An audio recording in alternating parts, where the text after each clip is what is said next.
voice. If I listened earlier, I wouldn't be here. That's just the trouble with me. I give myself very good advice, but I very seldom follow it. That explains the trouble that I'm always in. Be patient is very good advice.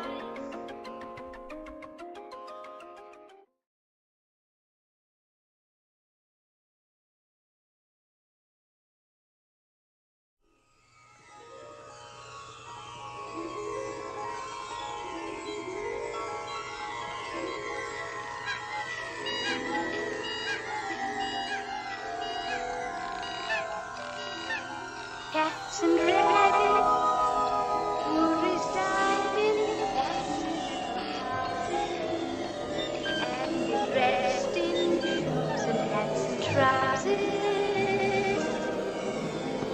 In a world of my own, all the flowers.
Of course, he's mad too. But I don't want to go among mad people. Oh, you can't help that. Most everyone's mad here.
Okay, folks, I'm currently webcamless, sitting here in Tarpon Springs. I'm alone and afraid. I have no adult supervision. Somebody please help us. As you know, I'm Coach East, 1/3 of the triumvirate here at the temple, and I am here with Dr. Sunny, who we'll get to in a minute. Just want to throw out there, we have been hearing numerous reports of guild members finding HTTP smuggling in the wild and doing amazing stuff with it and making a whole bunch of money off of it, which is awesome. And I'm just going to be humble and say I did not do that.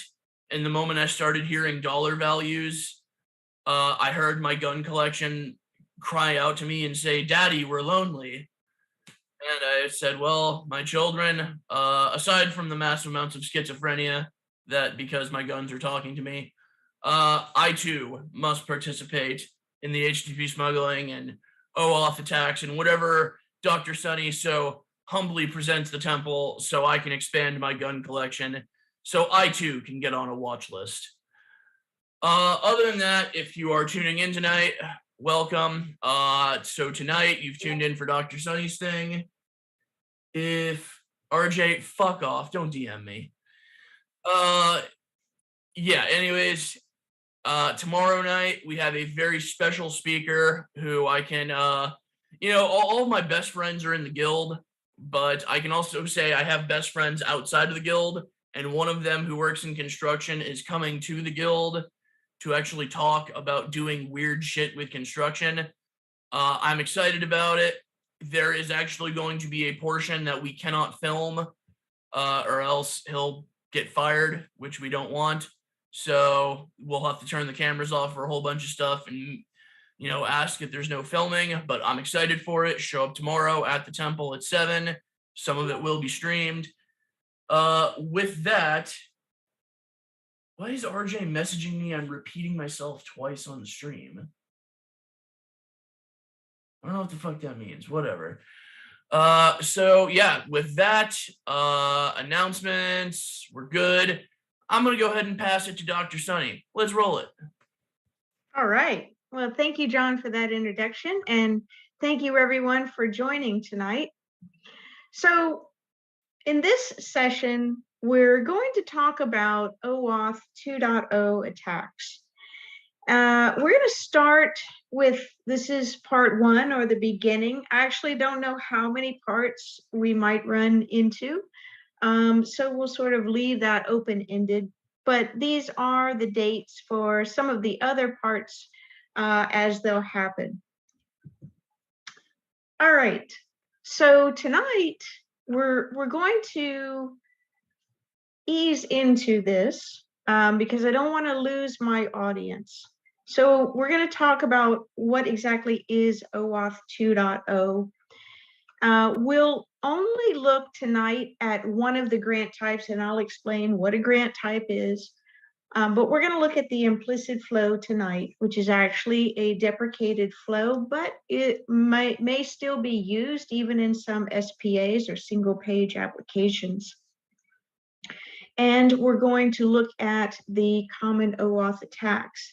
Now, in the more advanced areas, which we will not get to tonight, but in subsequent sessions, you're going to learn about Pixie and also some of the Pixie attacks that can be done. And this dovetails nicely into JSON web tokens or JWTs or JOTs. I call them JOTs. And so I haven't really decided if I'm going to put the JOT stuff in with this, or if, we just save that for a completely new topic. So you might be thinking, well, I don't know what this OAuth thing is, but if my name is Cochise and I want to make some moolah, how do I do that? And you are exactly right, because that's exactly what I'm thinking. So if you want to make some moolah, basically some of the more common OAuth related bug bounty or vulnerabilities that get submitted revolve around things like open redirect attacks. There's going to be a parameter, and we'll look at the construction of OAuth, and we'll see that there's always this return URI, which is basically where do you go after you authenticate and give consent? Where do you get sent back to the client app? So there's vulnerabilities there that can be submitted. There's the token leakage, which is basically access tokens or your keys to the kingdom. And if you can get these to be leaked to you through many different ways, then you should get a nice bounty for that. CSRF style attacks, we'll get into all of the details of this, but just to give you an idea of what that's about, Another parameter that's used is a state parameter, which is supposed to be used to verify that who you sent away is the same person that came back to you. You can also have cross-site scripting that can be reflected at the end of your URLs, and many more. So let's take a look at some money that has already been made using these OAuth related vulnerabilities. So this is on HackerOne, and this guy says, I found that this particular URL, and notice how at the end of the URL, you have this OAuth keyword and authorized. You're going to see a pattern where in order for you to identify, hey, can I do an OAuth related attack here? You're going to need to start training your eyes to look for these particular keywords, OAuth being a big one. But he says here, I found that when I go to this URL, it has a vulnerability of an open redirect. And he can basically have OAuth tokens leaked to his own arbitrary domain. How cool is that? So it's not cool, of course, if it's your application, but it is cool if you're the bug bounty hunter. So he gives the steps here. Step 1, you click on this link. Now there's these parameters in OAuth, and we'll explain these, but it has to have a client ID. You specify the response type. In this case, it's token, and then you have this redirect URI. What he's able to do is he changes that from redirecting back to the client application to actually going to his particular website. And because of that, he's able to basically get the access token that should have belonged to somebody else. And then once he has that, he can masquerade as that user. So think of this as like somebody's social media account, and all of a sudden you get their access token, you're now in their account. So that means complete account takeover. Now, actually, he only got $750 for this payout. I'm not sure why it was so low, but if you guys remember from our last topic, we talked about HTTP request smuggling, and we had talked about this referrer through the request smuggling that was able to leak the authorization code, and the bug bounty hunter got $7,000 from Verizon for this leak. So the money is there. All right. So let's talk about what OAuth actually is.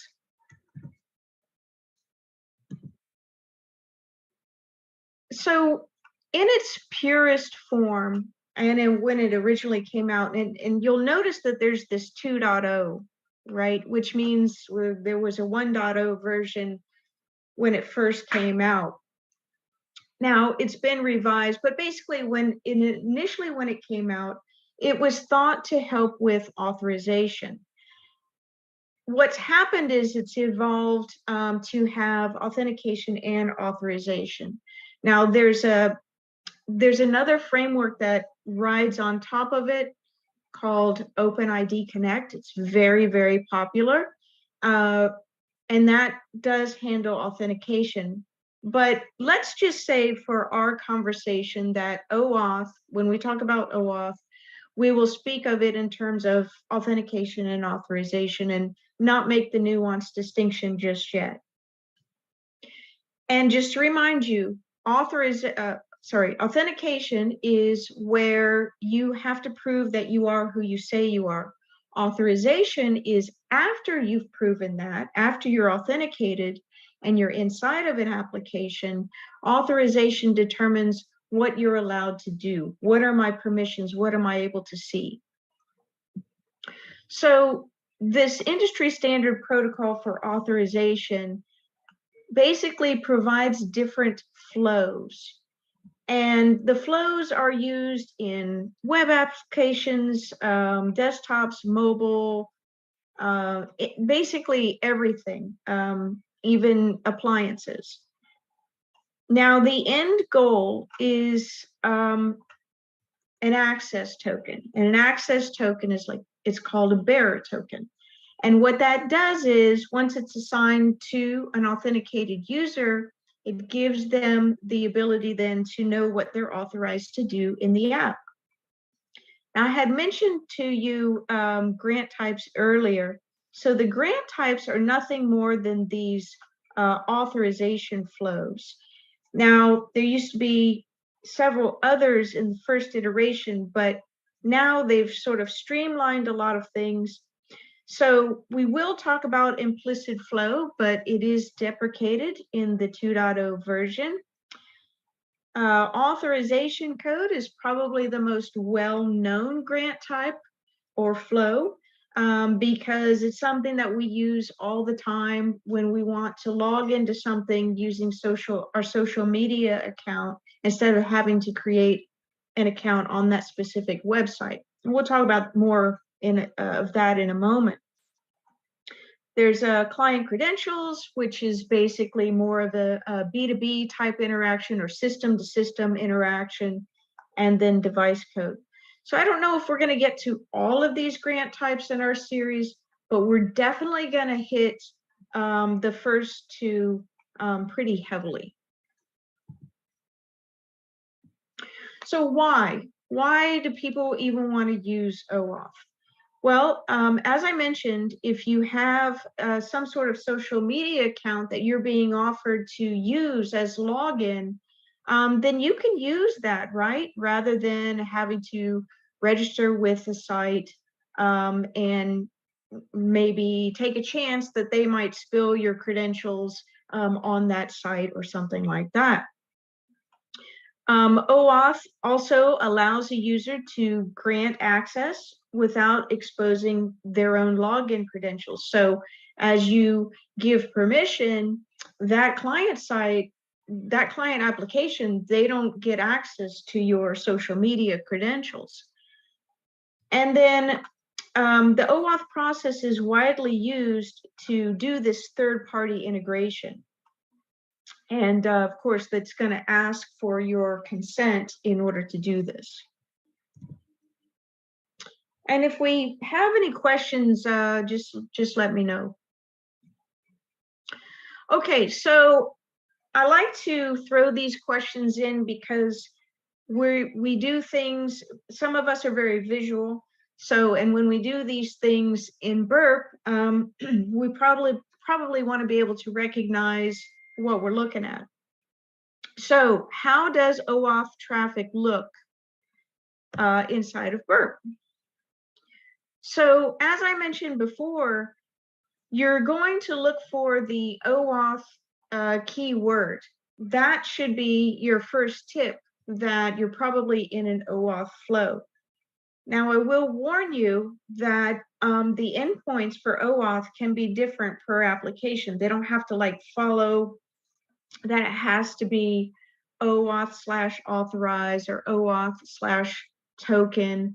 But it usually follows within those areas, and you can pretty much kind of figure out, that there's this exchange going on between a client application and an authorization server. And I'll explain what those things are in a moment. But you can see here, so this is the main, when we do the lab together, this is your main client application. And they offer this social media login. So what happens is that actually gets redirected to an OAuth server. This is the authorization server, or AS. So this is going to be owned by the social media company. And there's going to be some information exchanged between the client app and the AS. And then there's going to be an interaction with that end user to basically say, hey, do you consent to, you got to log in, and then, hey, do you consent to allow this third-party application to have access to your data? And you say yes. And then they're given a key. The application is given a key to then access your data. So that's pretty much how it works. Also, there are lots of terms, and don't worry, I'm not going to go through each one of these tonight, but I would like to use this as sort of a glossary for us to come back to. So like some of these words we've already used tonight, authorization server. So this is the authorization server is the server issuing access to the data, and the client interacts with that and makes a request to it. So client secret, you know, so we might be coming back to this slide whenever we have a question about a particular term, but I don't want to flood you with too much information. Just know that we'll be coming back. All right, so let's take a look at a typical flow here. So let's say that this is you, you're the user, you're also the resource owner, meaning that you own some data on a social media site. So let's say that you want to use a client application, and let's just do something we all know. Let's just say it's Zoom. So you want to log into Zoom, but you don't want to create your own, you know, separate username and password. They're offering you the ability to use your Facebook account. So you decide, okay, yeah, I want to use my Facebook credentials to log into Zoom. So what happens is you click that little button that has the Facebook button. And then what happens is, and I'll put Facebook over here, Zoom makes a request to Facebook. Now this is Facebook's AS, or authorization server, or OAuth server, if you want to think of it like that. And says, and they have like a special client ID that they exchange, that they know about each other, and says, hey, I got this grant type, you know, can you see if this person, do you know this person, basically, meaning if they log in, you know, do you know them? So the user is then presented with a login from Facebook, and they log in, and then usually there's like a little pop-up that is a consent form, and it says, you know, will you allow Facebook to use your information to give to Zoom, or whatever it may say, and you say yes. So then Facebook gives back to Zoom some sort of key. Now, the type of key depends on the type of flow. Right now, let's just keep it simple, and we'll just say it's a key. So then Zoom can take that key and go to your data that's on Facebook, whatever that may be, depending on what you authorized, and be able to access that data. And then of course, you know, get that and use that information as your login to then be able to log you into Zoom. So that's kind of a simplified way to look at this whole thing. And in this flow is how we're going to discover the areas that might be vulnerable to various attacks. So this is the same flow, just in word form, for those of you that maybe need the words as well to go with the visual. So here you've got the user chooses the option to log in with their social media account. The client application, in our example, was Zoom, uses this social media site's OAuth service. That would be the Facebook. And they use this to access some data that the client app can then use to identify the user. So that piece of information might be the email address. Usually it is, right? That's registered with Facebook. Then the user logs in, gives consent, and the OAuth service gives an access token to that client application. After receiving the access token, the client app requests this data from the resource server. That's where the data actually resides, and has to do that against a special endpoint. Once the data is received, the client application uses it in place of a username to log the user in. The access token that was received is often used instead of a traditional password. So once again, that third-party application doesn't need to know my password to Facebook. They can just use something else that can represent me or my login. So we'll come back to these terms in just a moment, but a couple of things that you've noticed is the term client ID. So client ID is the identifier for the client app, and it is public and it's not a secret. Now, I want to point out something that should be a secret, which is called client secret. So this is a secret known only to the application and the authorization server, and it's used to generate access tokens. So if you're doing a penetration test and you see this information exposed, it is something that you'll want to make sure that you put as your finding. I think I'm going to hold off on any of the other terms there for now. Okay, so I've shown you some examples for how you'll know that you're pen testing something that has an OAuth flow. I also want you to be aware that there are some publicly accessible files that you can also see in the traffic or on the site. So they could be called something like env.js. So if you find these, like let's say you run FUF and you find this file that has all these endpoints. Wow, it's got an endpoint for changing the password. It's got an endpoint for registering a new user. It's got an endpoint for logging in. I don't want you to write that up as a finding because, yeah, that's the way OAuth works. So it will publicly make available these URLs so that clients can know how to interact with it. So, but yeah, you might find it here. You might find it under a file, publicly available called .well-known configuration, and we'll see one of those for the OpenID stuff.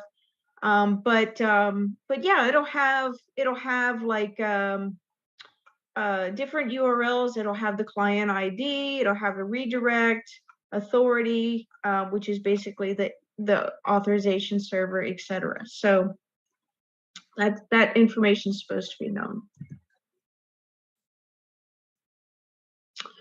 So as we start looking at the traffic in Burp, you're going to see at some point, especially when we go through the lab, that the bearer access token, which is basically the keys to the kingdom, like whoever has this token then has access as that person. You'll see that this gets assigned in our flow. And in this particular case, the access token is just kind of a random hashed or hexadecimal number, known to the system. But that's what is used then to gain access to the resources. Okay, so we're going to get into our first grant type, which is implicit flow. And I put here, what is or what was. You can see the line through that. What was the implicit flow? We'll talk about why it was deprecated. So with the implicit flow, this is the user. The user wants to use this third-party app. They click the button for the social media login. goes to the social media authorization server. The auth server basically just goes ahead and sends the token back. And then the cookie is represented like if the application needs it in a cookie as well. But basically this is the access token. And the problem being that there's no verification being done here between, you know, the user asking and giving consent and all that, and the access token coming back to the client application. So it made for a lot of vulnerabilities where if an attacker can inject themselves in between this step number 2 here, then they have the access token. So here's another picture to depict the flow. So we have the authorization request, the user's consent, and then of course immediately that this client app gets that access token. And then from there they can use that to make any API calls. Actually here, this would be for gaining data about the user, and that user's data is sent back to the client application. So some of the problems associated with implicit flow, there were CSRF attacks. They didn't use this state parameter that basically has to get checked, kind of like an anti-CSRF token. Poor validation to correlate the username with the access token, and we're going to see that in the lab coming up. Other security issues, insufficient redirect URI validation, and this led to a lot of the token stealing. We already saw that in the bug bounty submission that we saw earlier. And there's different ways of doing this, right? We could do the open redirect, which, by the way, if you ever do find open redirects on your target, you know, save them for better stuff. Yeah, save them for trying to get access tokens. Same thing with cross-site scripting or subdomain takeovers. So credential leakage by the refer header, we saw that as the second bug bounty submission for the $7,000. Other problems, you know, the browser history would save the access token in the URL. That's no good. And then, of course, the token injection by an attacker with a stolen token, which is similar to the whole session hijacking problem. Okay, I apologize for all the slides. We will try to get to the lab. Actually, it's the next thing that we're going to do, and then we'll probably pause there. So implicit flow. So OAuth 2 defines the implicit grant as pretty much any flow that will result in the authorization server issuing a token directly from the authorization endpoint. Now, if you don't understand the other grant flows or the other grant types, you might be thinking, well, what's the point? Like, isn't that what it's supposed to do? There's a lot more checks that go on in like the auth code, and then when we get into Pixie. So there's been a lot of other layers of protection that have been added. So that's why this was such a big deal.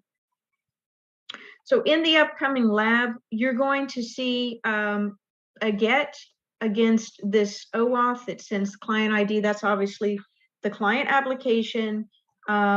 Make your request to the authorization server. You'll see this interaction, and after a few of these, this is where the authorization server assigns the access token to the client app. And then you see the actual authenticate, where the client application uses that access token to then authenticate the user into their application. Now, the main flaw in this particular lab is that the validation that's done by the client application is very poor. It's very poor in that it doesn't correlate properly the username with the token. And so because of that, you can just change the username to something else and you can log in as somebody else. All right, so I'm going to switch gears for just a moment. And start my lab.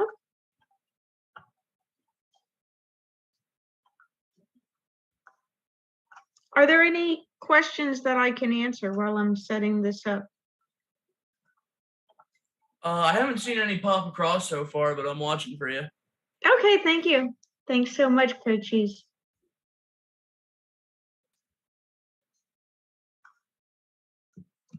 Okay, so I need to share this screen here.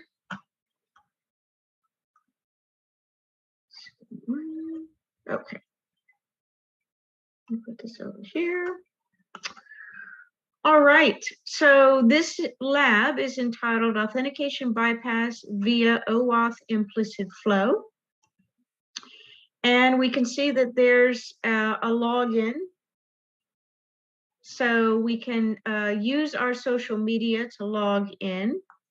So they sort of they sort of skip the whole, click the Facebook button. But basically that's what this is simulating here. So in my traffic, I'm going to actually color code some of these so we can see them. So in my traffic, this is my host. This is my client application. So we could think of this as the Zoom, right? Trying to get to Facebook. And so it's going to ask, hey, Facebook, can this person log in? So here you can see the call to the authorization server, and I'm going to color code this one. So green is our client app, yellow is our authorization or basically the social media, if you want to think of it that way, the social media application, but in this case it's their authorization server. So you can see that there's client ID that came over, there's a redirect URI which basically goes back to the client application. There's a response code of token. There's a nonce that's used to mitigate against replay attacks. And there's a scope, which they are using like an OpenID for the authentication. We'll get into OpenID another night. So let's go ahead and log in.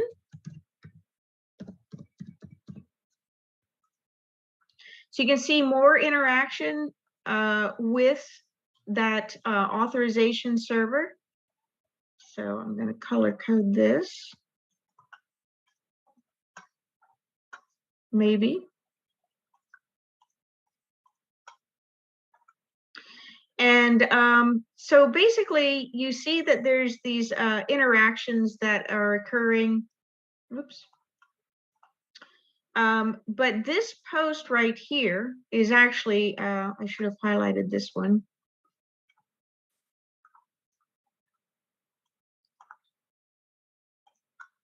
So this is the one where you're giving your username and password, let's say it was to Facebook. And so they're saying, yeah, we found your account. You really do belong to us. And so we're going to forward you on to the next step, which is this link. So you can see in the location header of the response that we're still in the authorization server, but we're going to go against this new link, which is this one, which does a redirect to another interaction. It does quite a few of these, but it's basically this part right here is your authorizing or giving your consent to the social media platform saying, yeah, I'm okay with you sharing my profile information. I'm okay with you sharing my email information with this client application. So you click the continue. And so we've got a lot of things that happened just now. So let me just show you. So in here, and this needs to be yellow. What's happened here is the OAuth, or the authorization server, received the consent from the end user and said, okay, well, you've given me your consent, so I'm going to give back to the client application this access token. So, and it's this just this odd value here, but that's the token that they're using. So because of that, and there's a redirect, right? So there's going to be a redirect back to the client application, which is this OAuth callback. And what's interesting is if you look at the script here, the script code, you can see that there's a fetch, which is nothing more than a call. In this case, the fetch is using a get verb, and it's fetching to an endpoint so this is sort of supposed to be simulating the data that the client application needs in order to use that data to represent the person logging in. So so it's going to do a fetch against this endpoint, and it has the bearer token now because it was given that. And so you'll see that then there's a pre-flight here, and then there's the actual call for that data. And then the data comes back. So it gives the subject, the name, the email, and that's how this simple little app works. So hopefully that helped you to kind of see how all of the flow works. And then you can use that information to actually have that person log in to the client app. So in this step, you see they're using the email, they're using a username, and they're using that access token. And so they get logged in and they get a new session cookie. Yay. So this seems like everything's good. If we send this authenticate request over to Repeater, the problem that the client app has, this is not a problem with the social media platform, but the client app has a very poor validation correlation between the email address and the token. And because of this, as an attacker, we can take advantage of it. So what we're going to do is we're going to change the email to be somebody else. Send that request.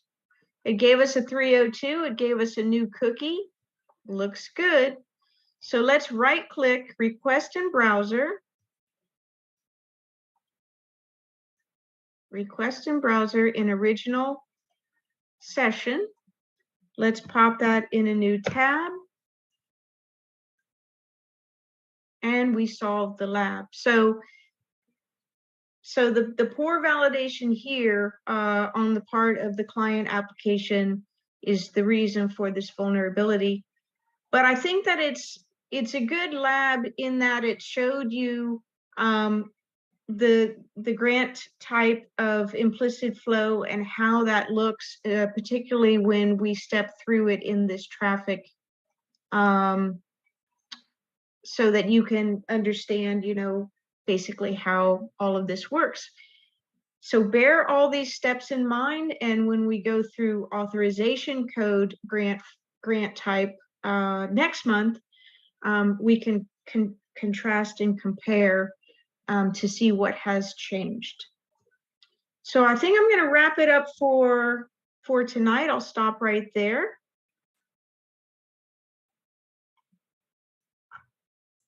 Well, my head is thoroughly exploded.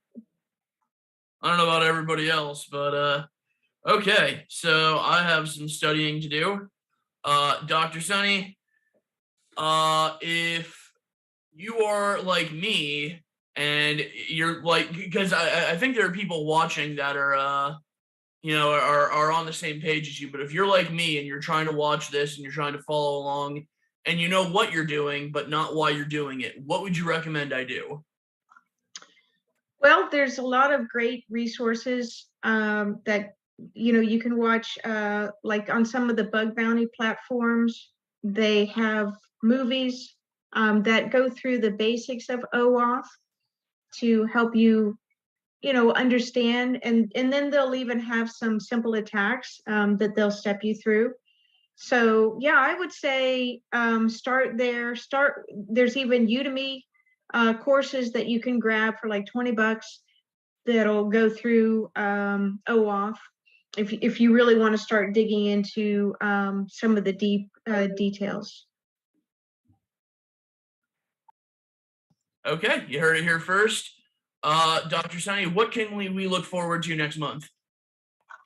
So next month, we're going to go through the grant type of authorization code, which is probably the most common OAuth flow that you'll see when doing penetration testing or bug bounties. And you're going to get to learn all of the different attacks that can be done against that flow.